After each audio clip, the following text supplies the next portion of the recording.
Welcome back to the Explanation Pro. Today I'll recap a war drama movie called Saving Private Ryan. Spoilers incoming.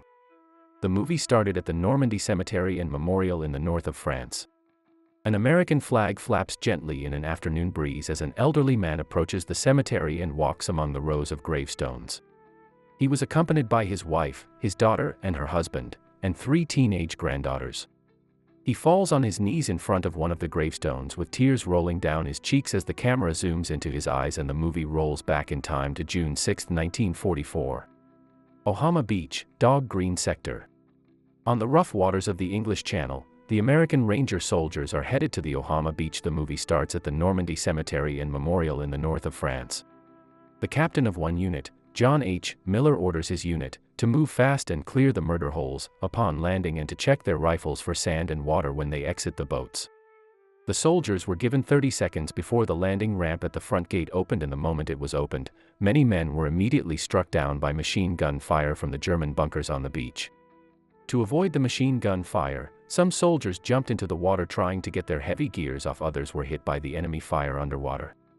Those fast enough to reach the shore took refuge behind the wooden landing craft obstacles and the thin flanks of the steel tank obstacles blocking approaches to the beach, which offer almost no protection from incoming fire and mortar rounds.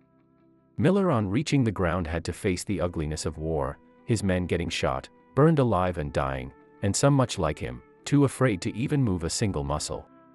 Coming back to his senses, he ordered his sergeant Mike Horvath to move his men up the beach and out of the line of the enemy. The German barrage killed most of the U.S. Army troops and left many wounded. The medic team came to rescue, but yet many of the soldiers, missing limbs or even having their stomachs all open due to the blast, bleed to death on the beach. Some men move forward, finding a small cover from the Germans, using a small mirror and a knife as a mirror stand to spy on the enemy side. Noting their positions, the men backfire and the war continued as the medic team tried to save all the injured left on the shore. Miller orders his men to use Bangalore explosives to clear out the barbed wire and mines behind the sandbar for their advance. One soldier yells to the others to let the German soldiers burn to death as they jump out of the bunker. Miller also watched as some of the American soldiers brutally killed some of the German and Czech soldiers. Another soldier, Horvath, collected some sand in a tiny tin box with the label France on it. He liked to collect the sand or soil of every country he had been in. Horvath told Miller that the beach was quite a view, although it was covered with dead bodies and injured American soldiers. As the scene continued, there was a backpack with the name S. Ryan sewn on it. The movie then headed to the War Department of the United States, where rows of secretaries were typing death certificates which were meant to be sent to the families of the men who were killed on the battlefields of various wars around the world. One of the female secretaries noticed that she typed the death certificate of 3 men who belonged to the same family and brought this to the attention of her seniors.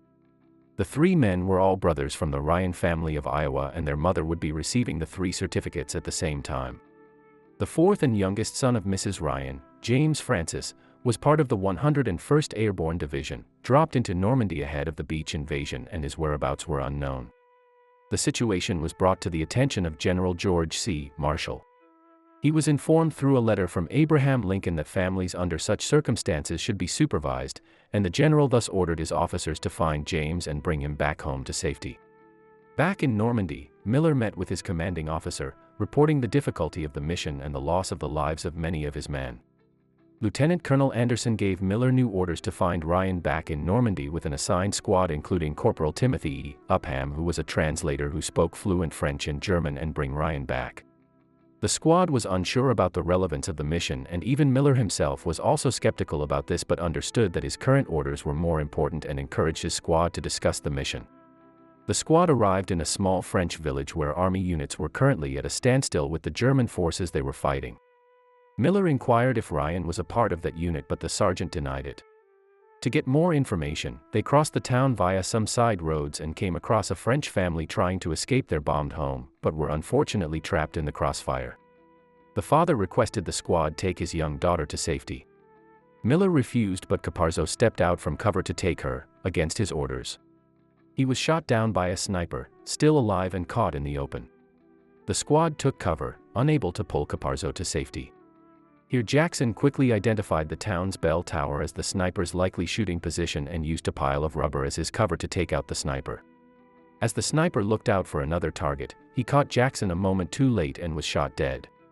Miller then looked at Caparzo's dead body and told his men why one must follow orders and not take the children. The search continued as the squad moved to another part of the village where Miller asked the captain if he had a PVT. James F. Ryan in his unit. The captain confirmed and Ryan was brought to Miller, who told him his brothers were dead. The man broke down and Miller told him they were killed in combat. Ryan told Miller that his brothers were still in grade school, and it turns out they had the wrong Ryan.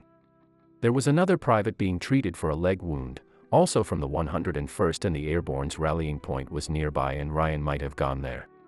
The squad spent some time resting in the church and then arrived at a rallying point near a wrecked troop glider.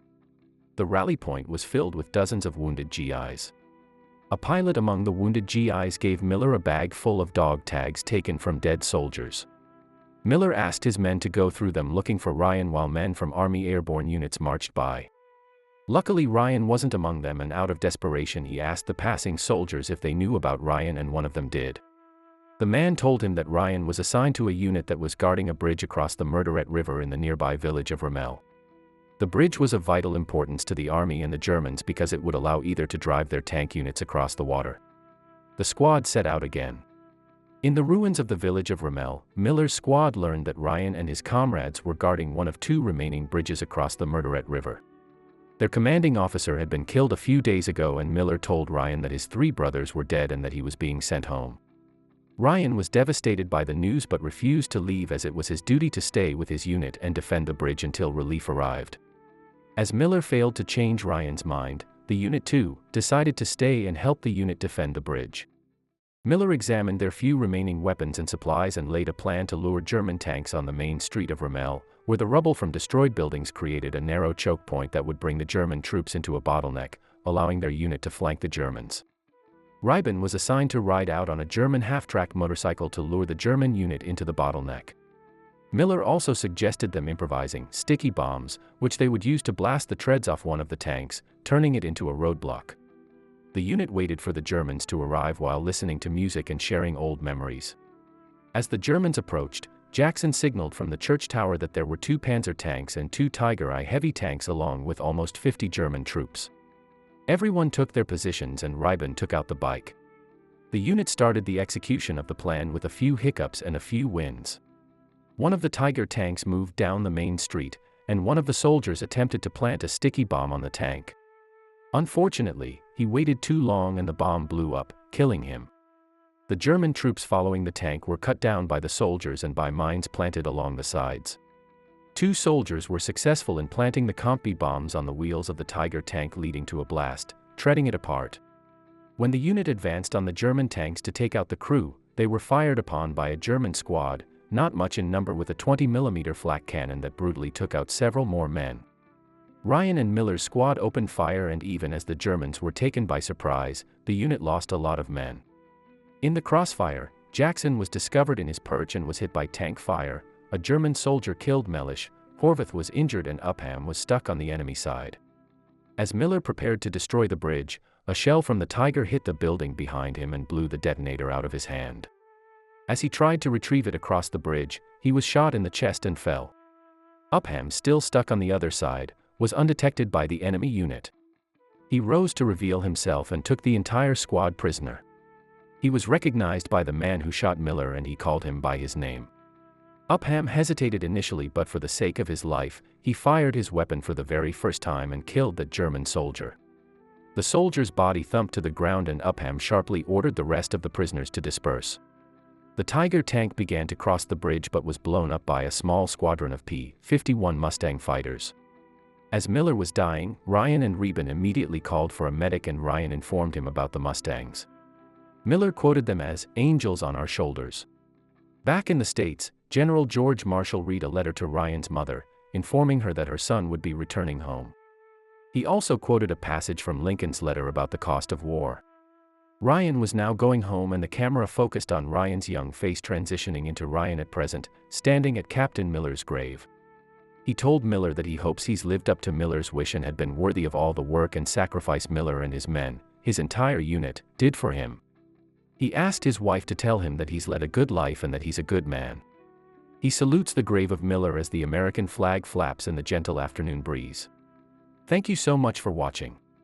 Please like and subscribe for more videos like this. See you in the next video.